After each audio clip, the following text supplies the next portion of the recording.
The clock on the dashboard showed 11:47 p.m. as Judge Robert Thompson pulled into the lonely rest stop off Interstate 85. He had been driving for nearly 6 hours straight, returning from a 3-day judicial conference in Atlanta. His back ached, his eyes were tired, and he desperately needed to stretch his legs before the final hour drive home. Robert turned off the engine of his silver BMW and sat for a moment, enjoying the silence after hours of road noise. At 45 years old, he had spent the last 8 years serving as a federal judge, a position he had worked his entire career to achieve. Tonight, however, he wasn't thinking about court cases or legal precedents. He was just a tired man wanting to get home to his family. He stepped out of the car wearing his favorite weekend clothes, dark jeans, a gray hoodie, and comfortable sneakers. These weekend trips always reminded him why he preferred casual clothes over his formal court attire.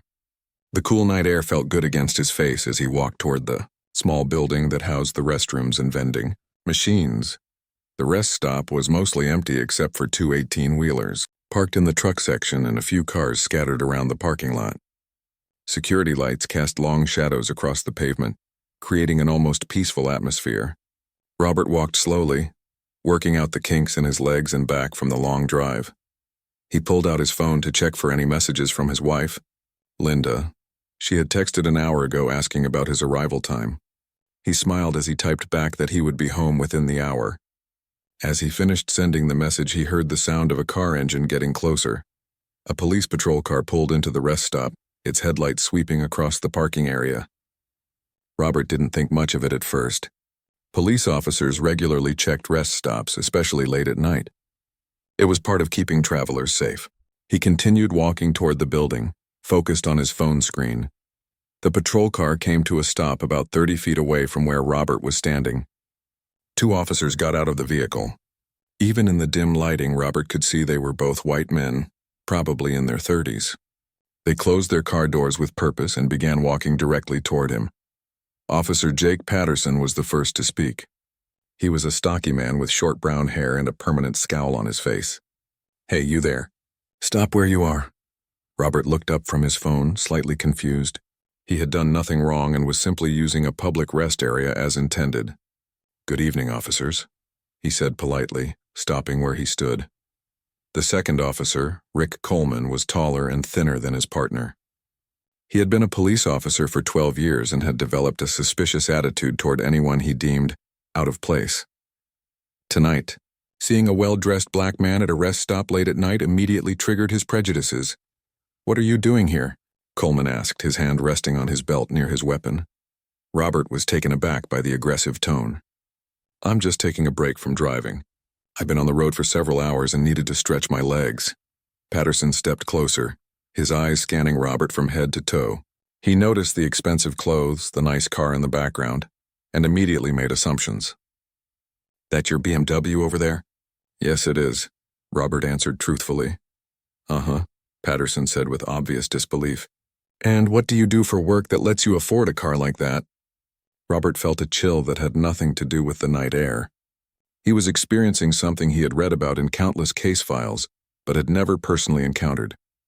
Racial profiling. "I work for the federal government," he said carefully. Coleman laughed, but there was no humor in it. "Federal government, huh? What, like you clean their buildings or something?" The racist implication was clear, and Robert felt his jaw tighten. However, his years on the bench had taught him the importance of remaining calm in tense situations. "I'm a federal judge," he said quietly. Both officers burst into laughter. "Right," Patterson said, slapping his knee dramatically. "And I'm the governor of this fine state." "Listen, buddy," Coleman added, stepping even closer. "We've had reports of suspicious activity at this rest stop. Drug deals, theft, that kind of thing. So why don't you tell us the real reason you're here?" Robert's mind raced. There had been no suspicious activity. He was certain of that.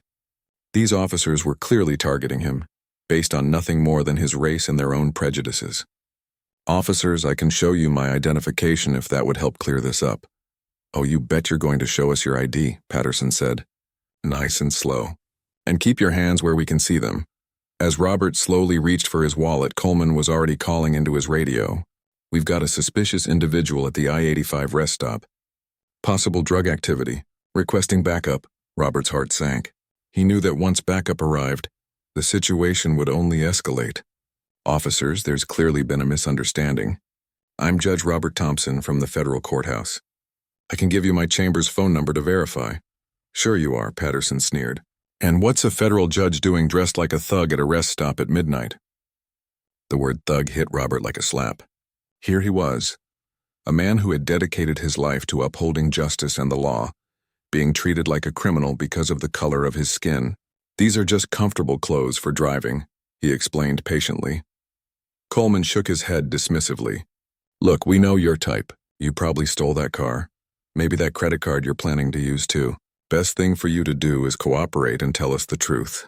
I am telling you the truth, Robert said, his voice still controlled but showing signs of strain. I'm a federal judge. I was at a conference in Atlanta and I'm driving home. A conference, Patterson repeated mockingly. What kind of conference? How to Steal Cars 101. Robert felt his patience wearing thin, but he knew that losing his temper would only make things worse. He had seen too many cases where similar situations had turned tragic. Look, officers, I understand you're just doing your job, but I really am who I say I am. If you could just check my identification. Oh, we'll check your ID all right, Coleman said, after we search you for weapons and drugs. The situation was spiraling out of control and Robert knew it. These officers had clearly made up their minds about who they thought he was, and no amount of reasoning was going to change that. He thought about Linda waiting for him at home, probably starting to worry since he was now running late. Officers, I'm going to reach for my wallet very slowly, Robert said, making his movements deliberate and visible. My identification is inside. As he began to pull out his wallet, Patterson suddenly tensed up. He's reaching for something, he shouted to his partner. In that moment, Robert realized that his attempt to cooperate was about to be twisted into something dangerous. He had seen this scenario play out in courtrooms too many times. Peaceful compliance misinterpreted as aggression. Reaching for identification portrayed as reaching for a weapon. The rest stop, which had seemed so peaceful just minutes before, now felt like a trap. The security lights that had provided comfort now felt like spotlights exposing him to danger.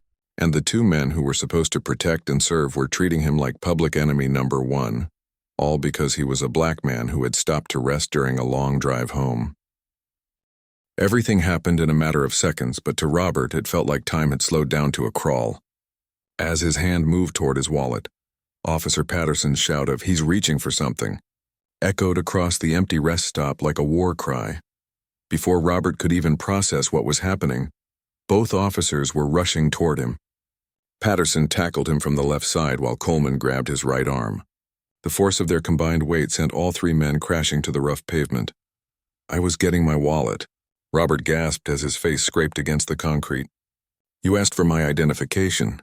Stop resisting, Patterson yelled, even though Robert wasn't fighting back at all. The officer's knee pressed hard into Robert's back, making it difficult to breathe. Coleman was frantically searching Robert's pockets while he lay face down on the ground. Where's the weapon? He demanded. There is no weapon, Robert said, his voice muffled by his position. I'm a federal judge. My ID is in my wallet in my back pocket. Patterson pulled out his handcuffs with an aggressive motion. Yeah, and I'm the President of the United States, he said sarcastically. You federal judges always hang out at rest stops at midnight, right? As the cold metal cuffs clicked around his wrists, Robert felt a mix of anger and disbelief.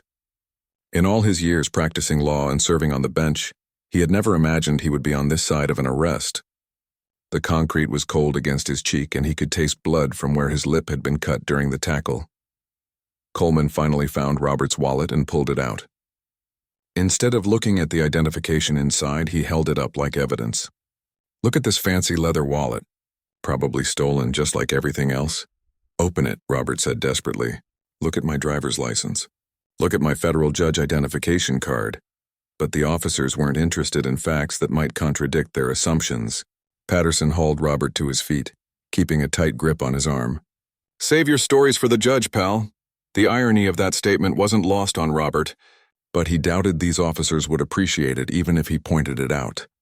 By this time, the backup Coleman had called for earlier arrived. 2 more patrol cars pulled into the rest stop with their lights flashing, casting red and blue shadows across the scene. 4 additional officers got out of their vehicles and approached the group. "What do we have here?" asked Sergeant Williams, a veteran officer with gray hair and tired eyes. "Suspicious individual loitering at the rest stop," Patterson reported. "When we approached him for questioning, he became aggressive and reached for what we believed was a weapon."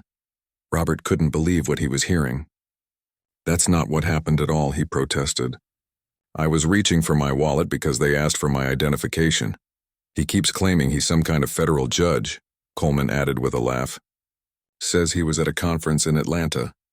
Sergeant Williams looked Robert up and down. Despite his casual clothes being wrinkled and dirty from the struggle, there was something about Robert's demeanor that seemed different from the typical late-night arrests Williams had seen over the years. "Did you check his ID?" Williams asked. Patterson waved Robert's wallet dismissively. "We'll do that at the station. Right now we need to get him processed for disorderly conduct and resisting arrest." "I never resisted arrest," Robert said firmly. "I cooperated completely until they tackled me for trying to show them my identification." One of the newer officers, Rodriguez, seemed uncomfortable with the situation. "Maybe we should take a look at his license just to be sure," he suggested quietly. Coleman shot him a sharp look. "We know what we're doing, rookie. This guy's obviously running some kind of scam. Probably has fake IDs to go with that stolen car." Robert watched as his BMW was pointed out to the other officers. He could see them admiring the vehicle while making comments about how someone like him could afford such an expensive car. "That's not stolen," Robert said. "I bought it 3 years ago. The registration is in the glove compartment." "We'll check everything back at the station," Patterson said, clearly enjoying the power he held over Robert, "along with running your prints to see what kind of record you really have." As they prepared to put Robert in the patrol car, he made one last attempt to reason with them.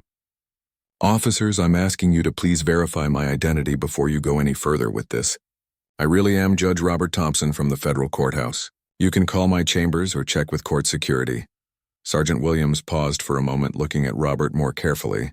There was something about the way he spoke, his vocabulary, his calm persistence even in this stressful situation. That didn't match the profile of a typical criminal, but Patterson wasn't having any doubts. "Look, Sarge, this guy is good, I'll give him that. Probably practices his story in the mirror, but we've seen it all before. Well-dressed con men, fake IDs, stolen cars. It's all part of the game." Coleman nodded in agreement. "Plus, he was acting suspicious when we arrived, looking around nervously, trying to hide something on his phone." "I was texting my wife to tell her I'd be home soon," Robert explained. But his words fell on deaf ears. As they guided him toward the patrol car, Robert caught sight of his reflection in the vehicle's window. His clothes were torn and dirty, his lip was bleeding, and his hair was disheveled. He looked nothing like the dignified federal judge who had presided over court sessions just days before. The officers placed him in the back seat of the patrol car, and Robert found himself behind the metal mesh barrier that separated suspects from law enforcement. He had seen this barrier from the other side countless times during his career, when defendants were brought before his court. Never in his wildest dreams had he imagined experiencing it from this perspective. As the patrol car pulled away from the rest stop, Robert watched his BMW disappear in the distance. The officers had decided to have it towed for investigation, adding vehicle theft to their list of suspected crimes. During the drive to the jail, Patterson and Coleman continued their conversation as if Robert wasn't there. They talked about their shift, complained about paperwork, and made jokes about uppity suspects who think they're better than everyone else. Robert sat in silence, processing what had just happened to him. As a judge, he had always believed in the justice system, despite its flaws. He had seen cases of police misconduct come before his court, and he had always tried to be fair and impartial in his rulings, but now he was experiencing the system from the other side, and it was eye-opening in ways he never could have imagined. The casual racism, the refusal to consider evidence that contradicted their preconceived notions, the way his expensive clothes and car had been used, against him rather than in his favor, it all painted a picture of a system that was far more broken than he had realized. As the patrol car pulled into the police station parking lot, Robert knew that his real test was just beginning. He would have to navigate the booking process, hopefully get access to a phone call, and try to maintain his dignity while being processed like a common criminal. The two officers who had arrested him were clearly proud of their work. They had no idea that they had just arrested one of the most powerful people in the local justice system, and that their actions would soon come back to haunt them in ways they never could have imagined. The fluorescent lights of the county jail booking area were harsh and unforgiving. Robert squinted as he was led through the heavy metal doors, the sound of his footsteps echoing off the concrete walls. The smell of disinfectant mixed with something else he couldn't quite identify.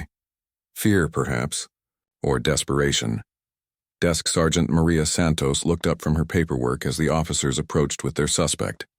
She had been working the night shift for 7 years and had processed thousands of arrests, but something about this particular case immediately caught her attention. "What do we have?" she asked, her pen poised over the intake forms. Officer Patterson handed over the arrest paperwork with a satisfied grin. Robert Thompson, age 45. Charges include disorderly conduct, resisting arrest, and suspicious behavior at a rest stop. Santos looked at the paperwork, then at Robert, then back at the paperwork. The charges seemed unusual for someone who appeared so calm and well-spoken. "Suspicious behavior?" she questioned. "He was loitering at the I-85 rest stop, acting nervous when we approached," Coleman explained. "When we asked for ID, he reached for what could have been a weapon." Robert stood quietly between the two officers, his hands still cuffed behind his back. His clothes were dirty and torn from the struggle, but his posture remained dignified. Santos noticed that despite his disheveled appearance, he carried himself differently than most of the people she processed during her shifts. "Sir, do you understand the charges against you?" Santos asked Robert directly. "I understand the charges, but I don't agree with them," Robert replied calmly. "I was simply taking a break from a long drive when these officers approached me. I cooperated fully and was reaching for my identification when they tackled me." Patterson rolled his eyes. "He keeps claiming he's a federal judge, says he was at some conference in Atlanta." Santos paused in her writing. Federal judge? That was certainly not something she heard every day. She looked at Robert more carefully, studying his face and demeanor. Despite the circumstances, there was something authoritative about the way he spoke, something that didn't match the profile of a typical late-night arrest. "Is that true, sir? Are you claiming to be a federal judge?" she asked. "I'm not claiming to be anything," Robert answered. "I am Judge Robert Thompson from the federal courthouse. I was returning from a judicial conference in Atlanta when this unfortunate misunderstanding occurred." Coleman snorted with laughter. "Yeah, and I'm a Supreme Court justice. This guy's got some imagination." But Santos wasn't laughing. She had developed good instincts over her years on the force, and something about this situation felt wrong. The suspect's vocabulary, his calm demeanor under stress, even the way he maintained eye contact while speaking, it all suggested someone accustomed to being in positions of authority. "Officer Patterson, did you verify his identification?" she asked. "We'll do a full background check once he's processed," Patterson replied. "Right now we just need to get him booked and into a cell." Santos nodded but made a mental note to run that background check herself once the officers left. "All right, Mr. Thompson, we need to process you. This includes fingerprints, photographs, and a personal property inventory." The next hour was humiliating for Robert in ways he had never experienced. Having his fingerprints taken, posing for mugshots, and having his personal belongings cataloged like evidence made him feel stripped of his humanity. His expensive watch, his wedding ring, his wallet, everything was placed in a manila envelope and sealed away. "One phone call," Santos said as she handed him a form to sign. "You can make it now or wait until later." Robert considered his options. He could call Linda, but he didn't want to worry her in the middle of the night.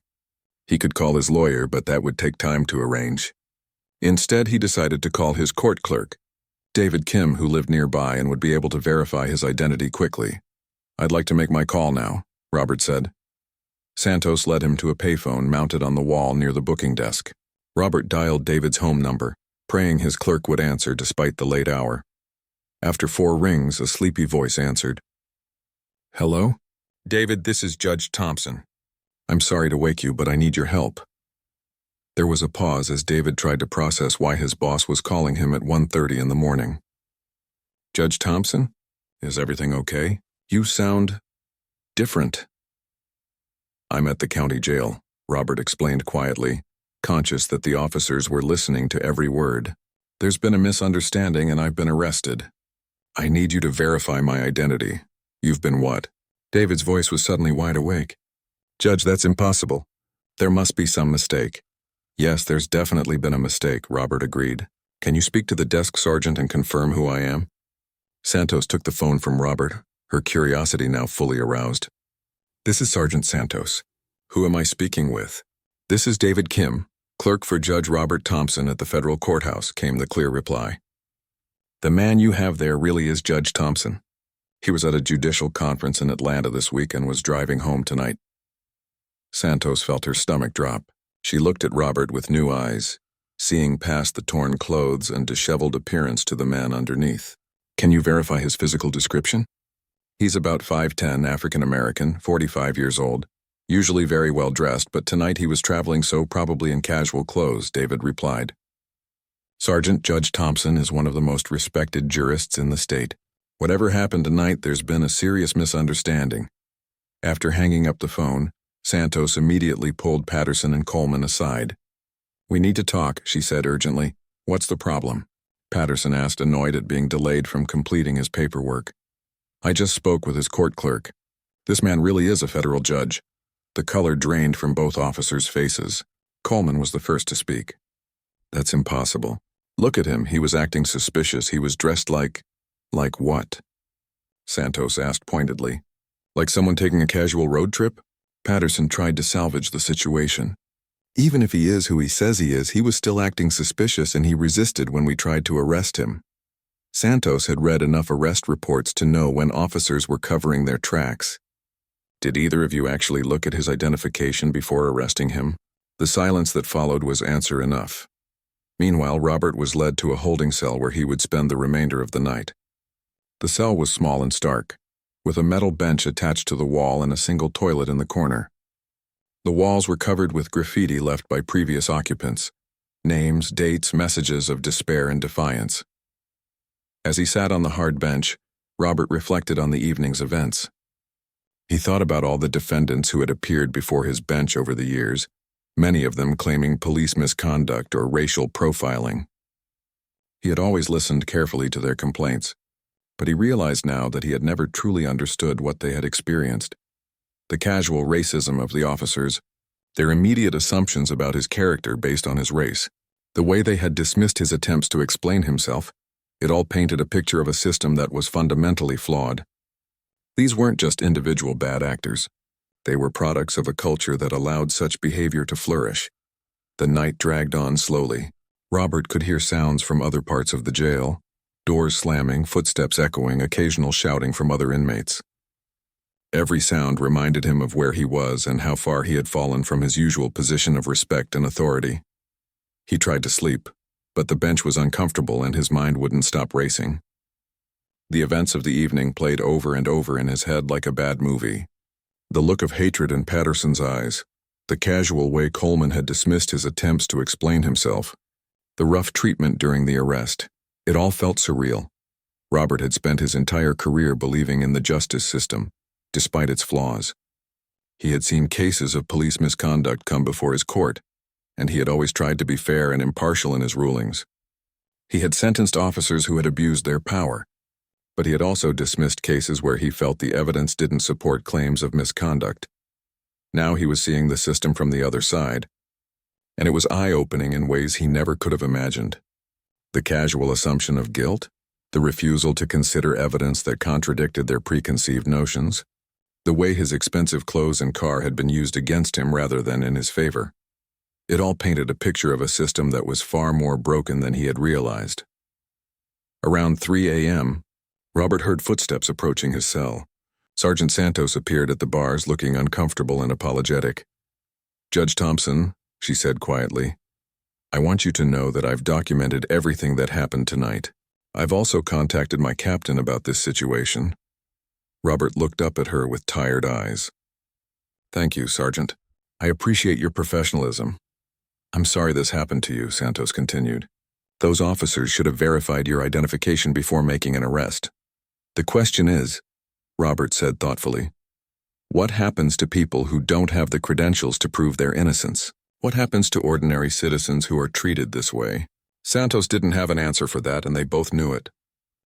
The first rays of sunlight filtered through the small window of the holding cell as Robert stirred from his restless sleep. His back ached from the hard metal bench, and his mouth felt dry. He had managed only a few hours of sleep, his mind racing with thoughts about what would happen next. Down the hall, Sergeant Santos was having a very different kind of morning. She had spent the remaining hours of her shift researching everything she could find about Judge Robert Thompson. What she discovered made her stomach churn with anxiety. Robert Thompson wasn't just any federal judge. He was one of the most respected jurists in the region. He had written several landmark decisions on civil rights cases, had been nominated for higher courts twice, and was frequently quoted in legal journals. His photograph appeared in numerous articles about judicial excellence and fair sentencing practices. Santos printed out several articles and organized them in a folder. She also pulled up the arrest report that Patterson and Coleman had filed, reading it carefully for the third time. The more she studied it, the more problems she found. According to their report, Robert had been loitering suspiciously and had become aggressive when approached. They claimed he had reached for an unknown object in a threatening manner and had resisted arrest by struggling with officers. None of this matched what Santos had observed when they brought him in, and it certainly didn't match the calm, cooperative demeanor she had witnessed during booking. At 6 a.m., Santos called Captain Raymond Foster at home. Foster was a 25-year veteran of the force who prided himself on running a clean department. He answered the phone on the second ring, instantly alert despite the early hour. "Captain, this is Santos. We have a serious situation at the station." "What kind of situation?" Foster asked, already reaching for his clothes. "Patterson and Coleman arrested a federal judge last night. Judge Robert Thompson from the federal courthouse." There was a long pause before Foster responded. "Please tell me you're joking." "I wish I was, sir. They arrested him at a rest stop on charges of disorderly conduct and resisting arrest. They claim he was acting suspicious." Foster felt a headache coming on. He knew Patterson and Coleman's history. They had been involved in several complaints over the years, though nothing had ever been proven. "Did they verify his identity before the arrest?" "No, sir. They refused to look at his identification. I only confirmed who he was when I spoke with his court clerk after booking." "Dear God," Foster muttered. "Is he still in custody?" "Yes, sir. He's been in holding all night. Don't let anyone else near him until I get there. And Santos, not a word of this to anyone else until we figure out how to handle it." Foster hung up the phone and stared at the ceiling for a moment. In 25 years of police work, he had never encountered a situation like this. Arresting a federal judge was the kind of mistake that could end careers, destroy reputations, and cost the city millions of dollars in lawsuits. Meanwhile, Patterson and Coleman were starting their day shift, completely unaware of the storm that was brewing. They had submitted their arrest report and moved on to other duties, confident that they had done good police work the night before. Patterson was particularly pleased with himself as he grabbed coffee from the break room. "Did you see how that guy tried to act all high and mighty?" he said to Coleman as they prepared their patrol car for the day. "Federal judge, what a joke. These people think if they talk fancy and wear nice clothes, we'll believe anything they say." Coleman laughed as he adjusted his radio. "My favorite part was when he kept asking us to verify his identity. Like we were born yesterday or something. Probably had fake IDs ready to go with that stolen car." "Exactly," Patterson agreed. "I bet when they run his prints, they'll find out he's got a record as long as my arm. Car theft, credit card fraud, maybe even identity theft. That's how these guys operate." They had no idea that 3 blocks away, Captain Foster was racing toward the station with a sick feeling in his stomach. As a police captain, Foster had dealt with many difficult situations over the years, but arresting a sitting federal judge was in a category all its own. Foster arrived at the station at 6:30 a.m. and immediately went to Santos's desk. "Show me everything," he said without preamble. Santos handed him the folder she had prepared, watching as his face grew paler with each page he read. The newspaper articles about Judge Thompson's distinguished career, the legal awards he had received, the cases he had decided, it all painted a picture of a man whose reputation was above reproach. "This is a disaster," Foster said quietly. "Where are Patterson and Coleman now?" "They started their shift 20 minutes ago. They're out on patrol." Foster picked up his radio. "Units 47 and 23. Return to station immediately for briefing. Copy that, Captain, came Patterson's voice over the radio. Everything okay? We're just heading out to start our rounds. Just returned to the station, Foster replied curtly, trying to keep the panic out of his voice. Roger that, boss. We'll be there in 10 minutes. Next, Foster went to see Robert in his holding cell. What he saw there made him even more uncomfortable. Despite spending the night in jail, Robert maintained his dignity. He was sitting calmly on the bench, his clothes wrinkled but his posture straight.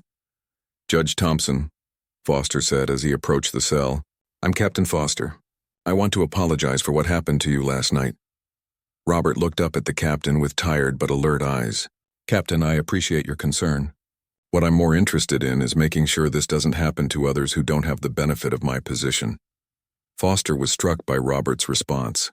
Even after being wrongfully arrested and spending the night in jail, the judge's primary concern was for other potential victims. It spoke to his character in ways that made Foster even more ashamed of his officer's actions.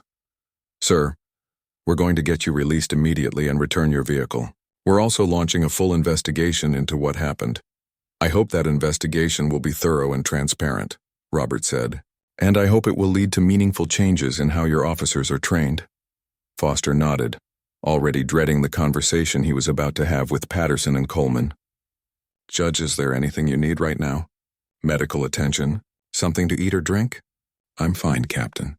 But I would like to call my wife. She's probably starting to worry since I didn't come home last night. Of course, Sergeant Santos will take care of that immediately. By the time Patterson and Coleman returned to the station, word was beginning to spread among the other officers. Sergeant Santos had quietly informed a few of her colleagues about the situation, and the news was traveling through the department like wildfire. Officer Rodriguez, who had been at the rest stop the night before, felt his stomach drop when he heard the news. He remembered suggesting that they check Robert's identification, and he remembered how dismissively Coleman had shut down the idea. This is bad, Rodriguez said to another officer. Really bad. I tried to tell them to check his ID, but they wouldn't listen. Coleman called me a rookie and told me they knew what they were doing. Detective Williams, a veteran investigator, shook his head in disbelief. I've seen Patterson and Coleman's reports over the years. Always seemed like they had it out for certain types of people, if you know what I mean. What do you mean? Rodriguez asked. Look at their arrest patterns.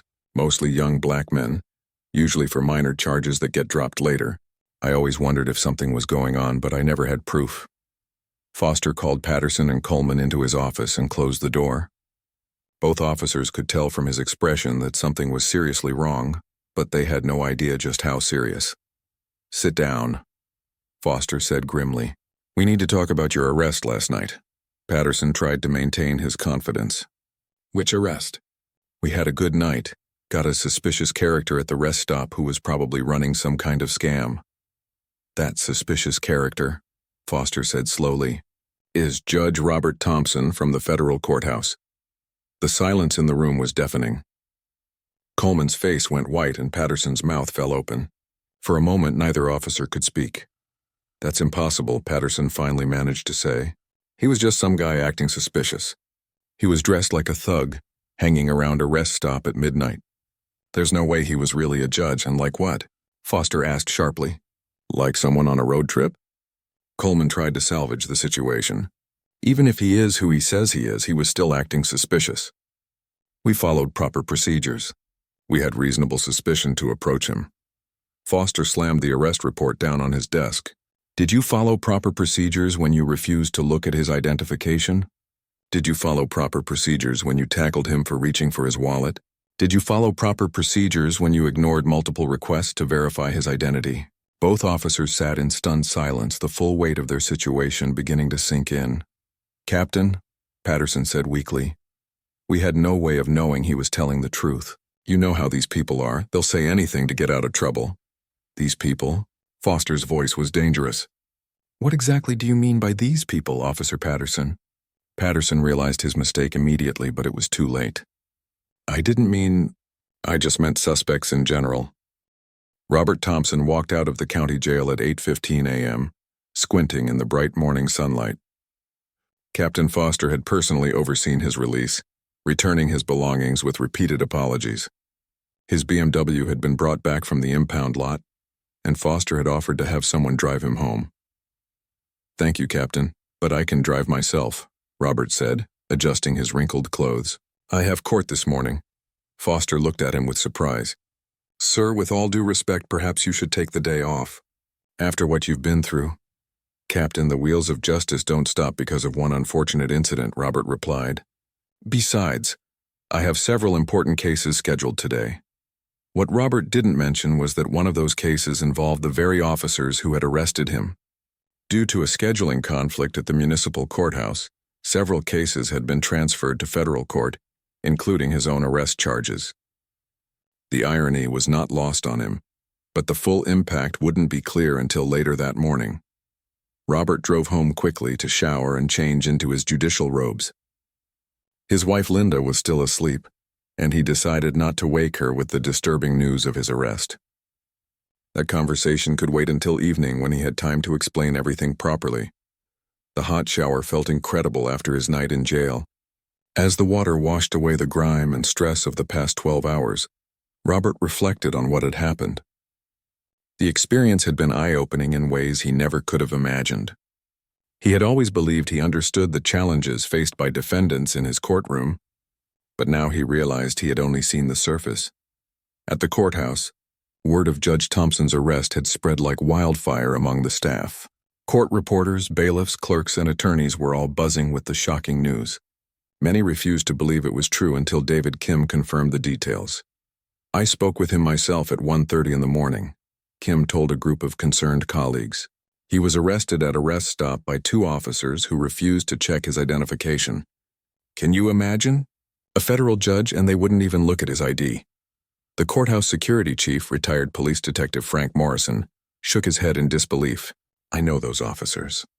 Patterson and Coleman have been problems for years. I've heard complaints about them from other departments.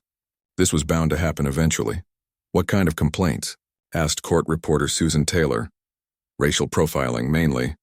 Excessive force. They seem to have a particular problem with well-dressed black men.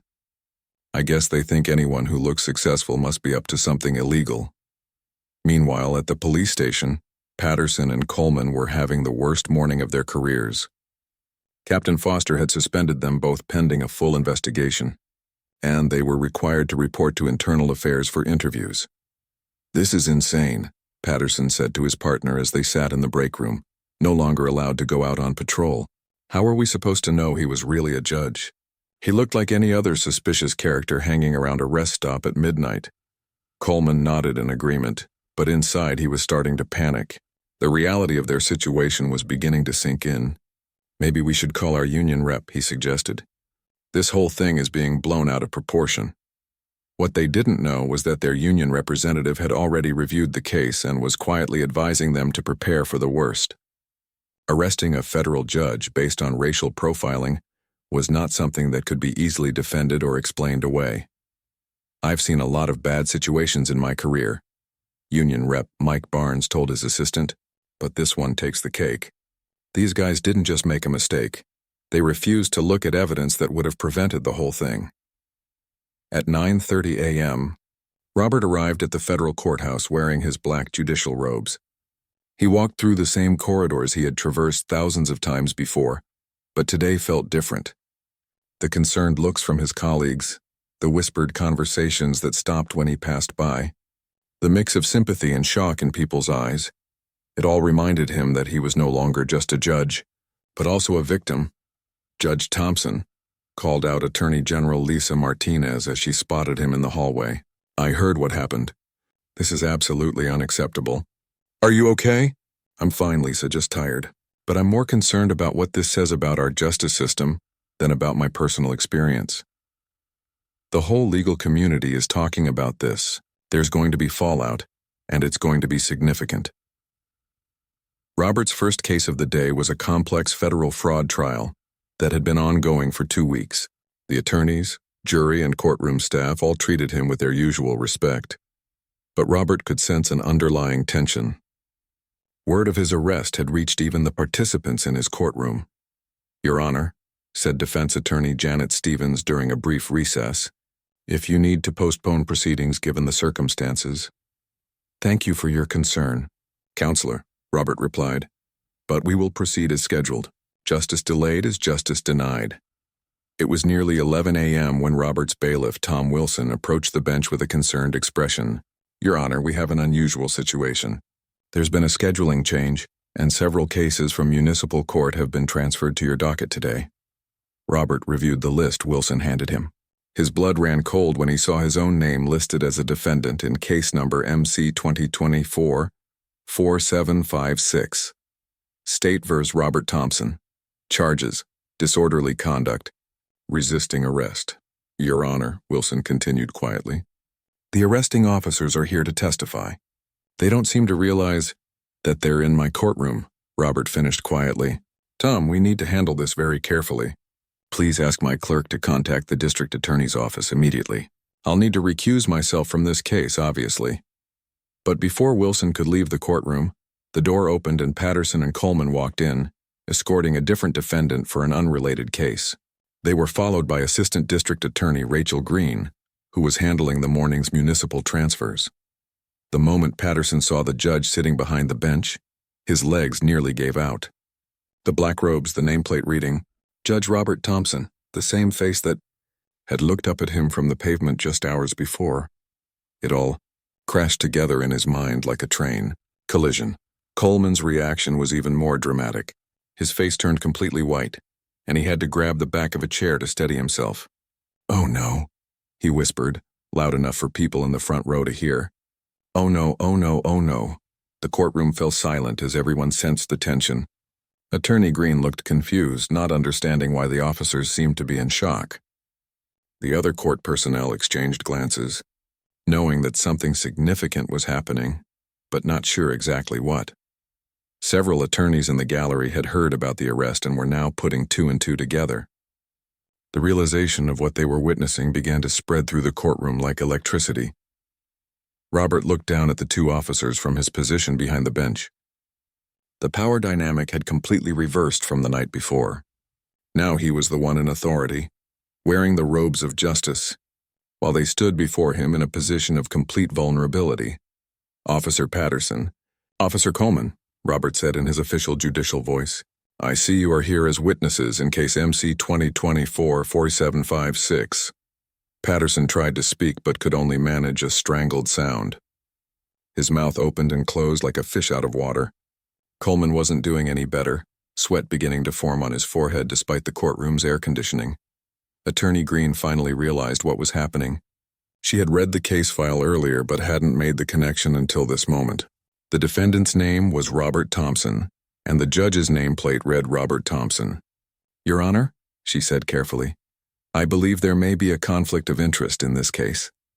"Indeed there is," Robert replied, his voice carrying the weight of judicial authority.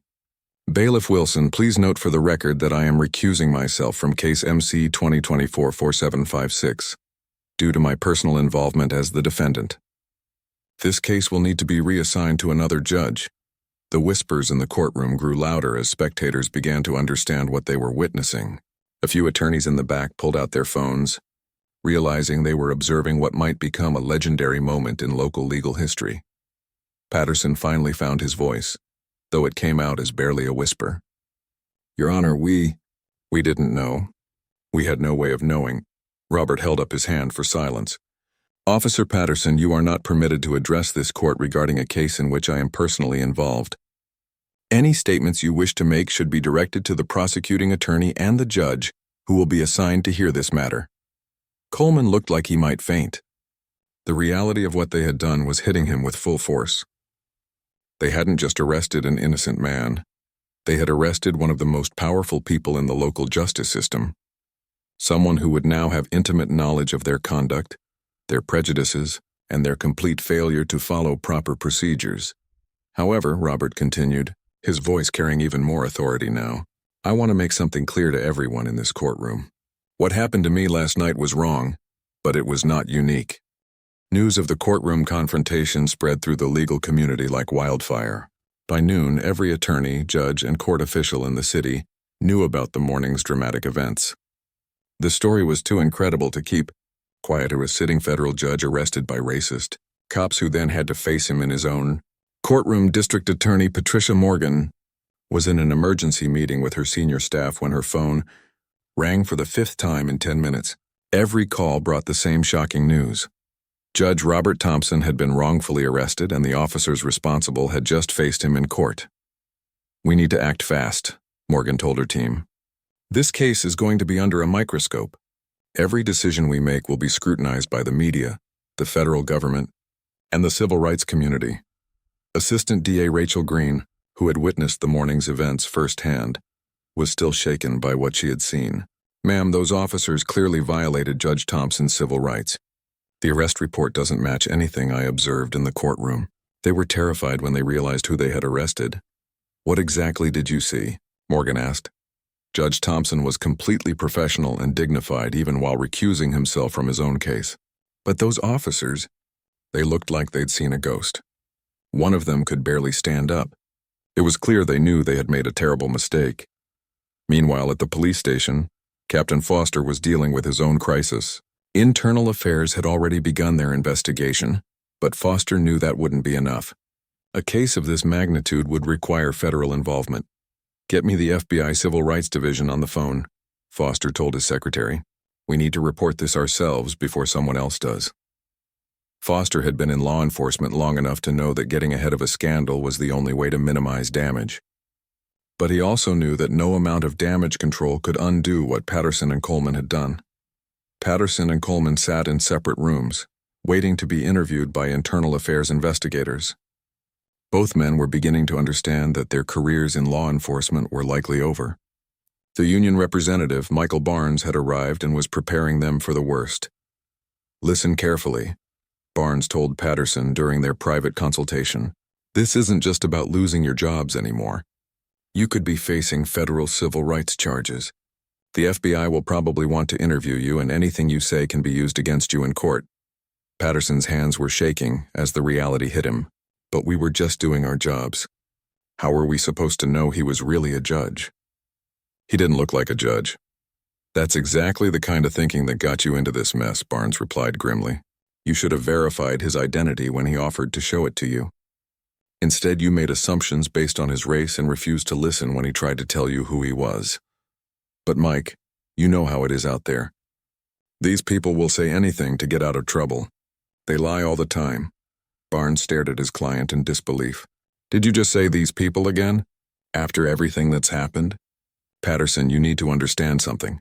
That kind of attitude is exactly what's going to land you in federal prison." Back at the courthouse, Robert was meeting with his fellow judges and courthouse administrators. The consensus was clear. This incident represented a failure of the entire system, not just two bad officers. Chief Judge William Harrison, Robert's longtime colleague and friend, was visibly angry. "Bob, this is absolutely unacceptable. These officers need to face the full consequences of their actions." "I agree," Robert replied. "But I also want to make sure we use this incident to create lasting change. It's not enough to just punish Patterson and Coleman. We need to address the systemic issues that allowed this to happen." Federal Judge Maria Santos, who had been following the story, joined the conversation. "Robert, this could be a watershed moment for police accountability. Your platform gives you the ability to push for real reforms." "That's exactly what I'm thinking," Robert said. "This can't just be about my personal experience. It has to be about changing the system so this doesn't happen to others." Federal Bureau of Investigation agent Sarah Collins arrived at the courthouse at 2 p.m. to begin the federal civil rights investigation. She had handled dozens of police misconduct cases over her career, but arresting a federal judge was unprecedented. "Judge Thompson," Agent Collins said as they met in his chambers, "I want you to know that the Bureau is taking this case very seriously. We'll be conducting a thorough investigation into potential violations of your civil rights under federal law." Robert appreciated the gravity in her voice, but he had a different concern. "Agent Collins, I want this investigation to be about more than just what happened to me. I want to know how many other people have been treated this way by these officers. How many cases have they made based on racial profiling? How many people are sitting in jail right now because of similar conduct?" Agent Collins nodded. "We'll be reviewing their entire arrest history, Judge. If there's a pattern of civil rights violations, we'll find it. Based on preliminary information, I suspect we will." "What kind of preliminary information?" We've already received several calls from defense attorneys who've had cases involving these officers. Apparently, there have been concerns about their conduct for years, but nothing was ever done about it. By 3 p.m., the first news crews had arrived at the courthouse. Reporters from local television stations, newspapers, and radio shows were all clamoring for interviews. The story had everything: racial injustice, police misconduct, and a dramatic courtroom confrontation. Robert's media relations advisor, Jennifer Walsh, was fielding calls from national news outlets. Judge CNN wants an exclusive interview. So do ABC, NBC, and CBS. The Washington Post is sending a reporter from D.C., and the New York Times wants to do a feature story. Schedule a press conference for tomorrow morning, Robert decided. I want to address this publicly, but I want to do it right. This story needs to be told, but it needs to be told accurately and with purpose. What kind of purpose? Walsh asked. I want to use this as a catalyst for real reform, not just in our local department, but nationwide. If my experience can help prevent this from happening to others, then something positive will come from a very negative situation. At the police station, Patterson and Coleman were finally facing their internal affairs interviews. Detective Lieutenant Andrew Torres was conducting Patterson's interview, and his questions were direct and unforgiving. Officer Patterson, according to your arrest report, the suspect was acting suspiciously. Can you define what specifically was suspicious about Judge Thompson's behavior? Patterson shifted uncomfortably in his chair. He was at a rest stop late at night, and he seemed nervous when we approached. Did it occur to you that most people would be nervous when approached by police officers at night?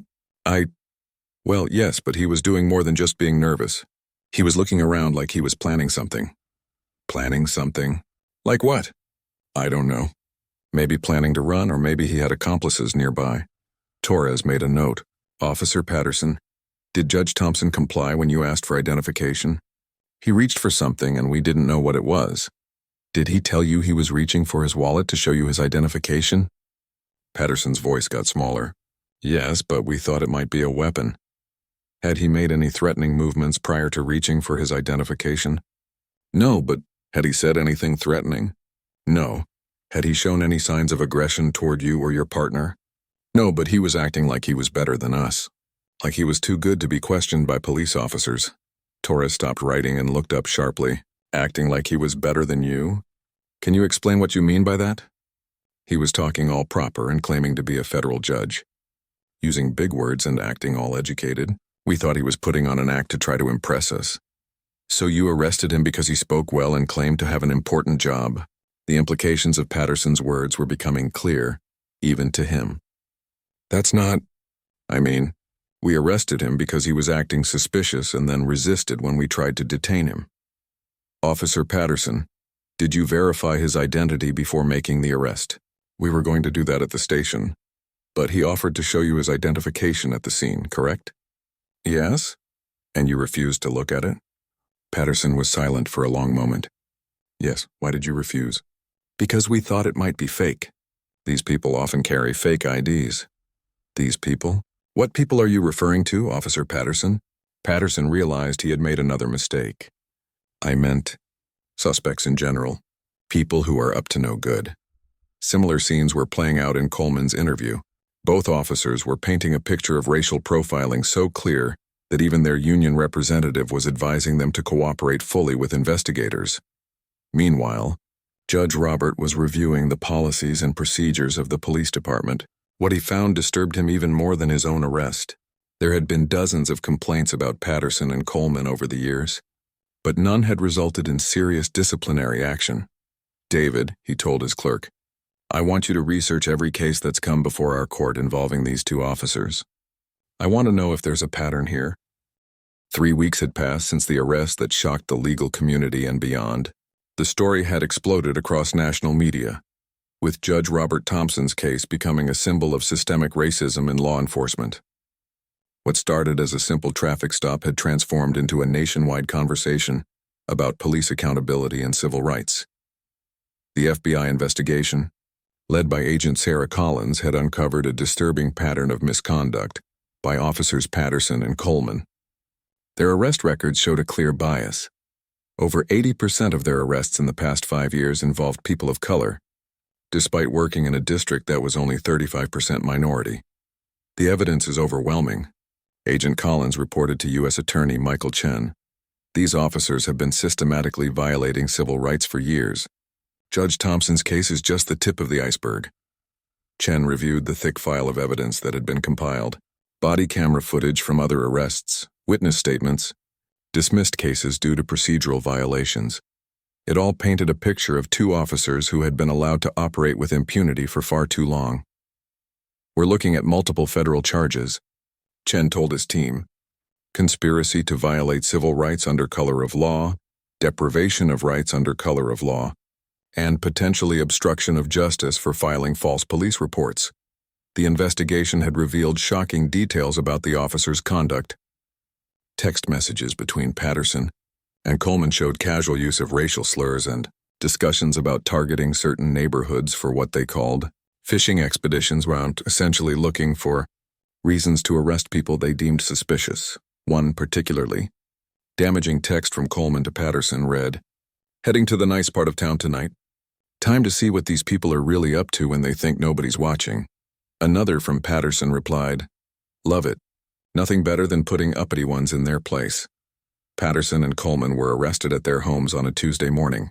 The irony of being handcuffed and read their rights was not lost on either man. The same system they had abused was now being used against them. Patterson's wife, Jennifer, broke down in tears as she watched her husband being led away in handcuffs. "This isn't who he is," she pleaded with the arresting agents. "He's a good man who made a mistake." But the evidence suggested otherwise. The FBI had found social media posts from both officers containing racist jokes and inflammatory comments about minorities. Patterson had shared a meme showing a police officer with the caption, "Making America safe again, one arrest at a time," along with his own comment, "especially in certain neighborhoods." Coleman's attorney, David Ross, knew his client was facing serious prison time. "Rick, you need to understand the gravity of this situation," he told his client during their first meeting. "You didn't just arrest some random person.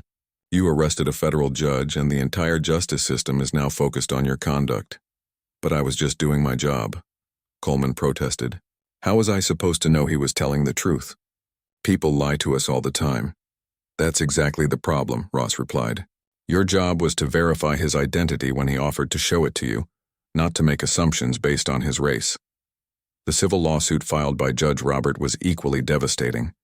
His attorney, Victoria Martinez, was seeking not just compensation for the wrongful arrest, but systemic changes to police training and oversight. "This case isn't just about money," Martinez explained to reporters. "Judge Thompson wants to ensure that what happened to him never happens to anyone else. We're seeking court-ordered reforms to police training, mandatory bias education, and independent oversight of arrest procedures." The lawsuit detailed the psychological impact of the arrest on Robert and his family. Linda Thompson had given a deposition describing her horror upon learning that her husband had spent the night in jail, and their teenage daughter had spoken about the embarrassment and fear the family felt, knowing that even a federal judge wasn't safe from racial profiling. The police department was in crisis mode. Captain Foster had been reassigned pending the investigation, and the entire department was under federal oversight. The Justice Department's Civil Rights Division had opened a pattern and practice investigation into the entire force. Chief of Police Margaret Sullivan held daily meetings with federal monitors who were reviewing every aspect of department operations. "We're completely restructuring our training protocols," she announced at a press conference. "Every officer will undergo extensive bias training, and we're implementing new accountability measures." The changes were swift and comprehensive. The department implemented a new policy requiring officers to document in writing any time they chose not to verify a person's identification when offered. Body cameras were upgraded and could no longer be turned off during any interaction with the public. Judge Robert had become a reluctant celebrity, appearing on news programs and speaking at civil rights conferences across the country. His calm, measured responses to the incident had earned him respect even from those who typically opposed judicial activism. "I don't want sympathy," he told a packed auditorium at Howard University Law School. "I want change. I want every person in America to be treated with the dignity and respect that I should have received that night, regardless of their race, occupation, or social status." The speech was met with a standing ovation and had been viewed over 2 million times on social media. Robert's dignified response to injustice had made him a powerful voice for reform. The ripple effects extended far beyond the immediate participants. The rest stop where the incident occurred had been renamed the Justice Rest Area by community activists. A small memorial had been erected with signs reading "Dignity for All" and "Equal Justice Under Law." Protesters gathered there weekly, not just to commemorate Robert's experience, but to remember all the victims of police misconduct who didn't have the platform to speak out. The site had become a pilgrimage destination for civil rights activists from around the country. Patterson's life had completely unraveled. He lost his job, his pension, and his health insurance. His wife filed for divorce, taking their 2 children with her. He was forced to sell his house to pay for legal fees, and former friends from the police force avoided him like he had a contagious disease. "I never meant for any of this to happen," he told his court-appointed attorney during plea negotiations. "I was just trying to do my job the way I was taught." "Your training didn't tell you to ignore someone's identification," attorney Lisa Park replied. "Your training didn't tell you to tackle someone for reaching for their wallet. Your training didn't tell you to use racial slurs in text messages with your partner. Those text messages were taken out of context," Patterson protested weakly. "Jake, there's no context that makes calling someone the N-word acceptable for a police officer. You need to face reality here." Coleman was handling the pressure even worse. He had started drinking heavily and had been hospitalized twice for panic attacks. The weight of his actions and their consequences had pushed him to the edge of a complete breakdown. His teenage daughter had moved in with her grandmother, refusing to speak to her father. "I can't even look at him," she told a family counselor. "How could he treat people like that? I'm ashamed to have his name." Media coverage continued to be intense. The story had appeared on the cover of Time magazine with the headline, "Justice Denied: How 2 Cops Arrested a Federal Judge." The article included a detailed timeline of the night's events and explored the broader issue of racial profiling in law enforcement. Documentary filmmakers had already begun production on a feature-length film about the case, and several publishers had approached Judge Robert about writing a book. He was considering the book deal, seeing it as another platform to advocate for reform. Local community leaders had organized protests and rallies demanding broader police reform. The case had energized the civil rights movement in ways that hadn't been seen in years. Reverend Dr. James Williams, no relation to the judge, spoke to a crowd of over 3,000 people at the courthouse steps. "If this can happen to a federal judge, imagine what happens to ordinary citizens every day." Judge Thompson's experience has pulled back the curtain on systemic racism in our justice system. The trial was set to begin in 6 months, but plea negotiations were already underway. Federal prosecutors were offering reduced sentences in exchange for cooperation, but both officers were required to admit guilt and provide detailed testimony about their misconduct. Patterson was the first to break. Faced with the possibility of spending 20 years in federal prison, he agreed to plead guilty to civil rights violations and conspiracy charges. His plea hearing was scheduled for the following month. "I want to apologize to Judge Thompson and his family," Patterson read from a prepared statement. "I let my prejudices cloud my judgment and I violated my oath as a police officer. There is no excuse for my actions and I will have to live with the consequences for the rest of my life." The apology rang hollow to many observers, coming only after Patterson had been caught and faced with overwhelming evidence. But Judge Robert had publicly stated that he accepted the apology, saying that forgiveness was necessary for healing and moving forward. 6 months later, Judge Robert Thompson stood at the podium of the federal courthouse, looking out at a packed auditorium filled with police officers, community leaders, civil rights activists, and legal professionals. The occasion was the official launch of the Thompson Initiative for Police Reform, a comprehensive program that would serve as a model for law enforcement agencies across the nation. The transformation had been remarkable. What began as a traumatic encounter at a lonely rest stop had evolved into one of the most significant police reform movements in recent history. The ripple effects continued to spread, touching communities far beyond the original incident. Patterson and Coleman had both been sentenced 3 weeks earlier. Patterson received 8 years in federal prison for civil rights violations, conspiracy, and filing false police reports.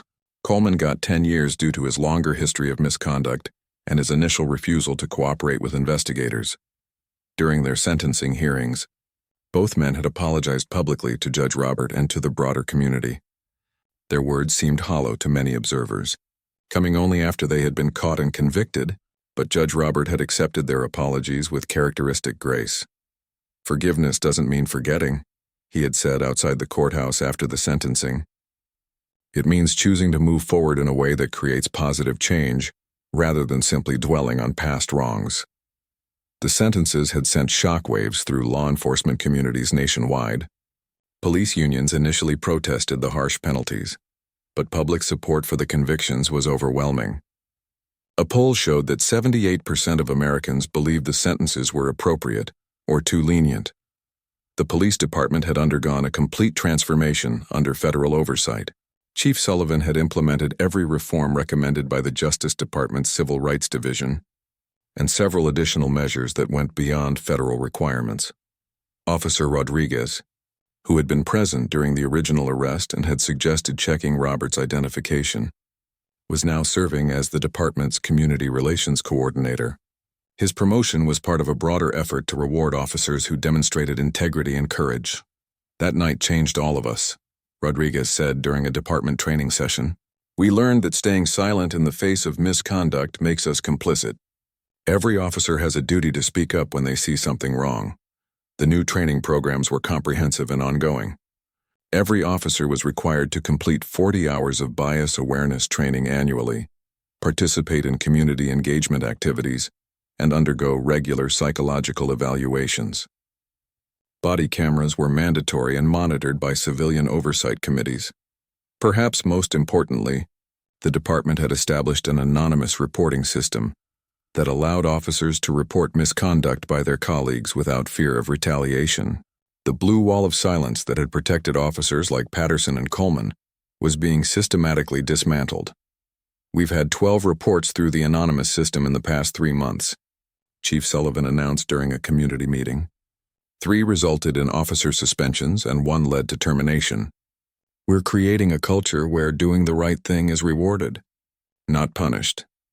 The civil lawsuit had been settled for $2.8 million, making it one of the largest police misconduct settlements in state history. Judge Robert donated the entire amount to civil rights organizations and police reform initiatives, keeping nothing for himself. "This was never about money for me," he explained during a press conference announcing the donation. "It was about ensuring that what happened to me doesn't happen to others. This money will be used to create lasting change in communities across the country." The donation funded scholarships for minority students studying criminal justice, supported legal aid organizations helping victims of police misconduct, and established training programs for law enforcement agencies in rural communities that couldn't afford comprehensive reforms on their own. The Thompson Initiative had already been adopted by over 200 police departments nationwide. The program included mandatory bias training, community partnership requirements, enhanced accountability measures, and independent oversight mechanisms. Police Chief Maria Gonzalez from Phoenix, Arizona, traveled to the launch event to share her experience implementing the program. "The Thompson Initiative has transformed our department," she told the audience. "Our community complaints are down 60%, and our officers report feeling more confident and supported in their work." Federal legislation inspired by the case had passed both houses of Congress with bipartisan support. The Judge Thompson Police Accountability Act required all law enforcement agencies receiving federal funding to implement specific reforms, including civilian oversight boards and mandatory bias training.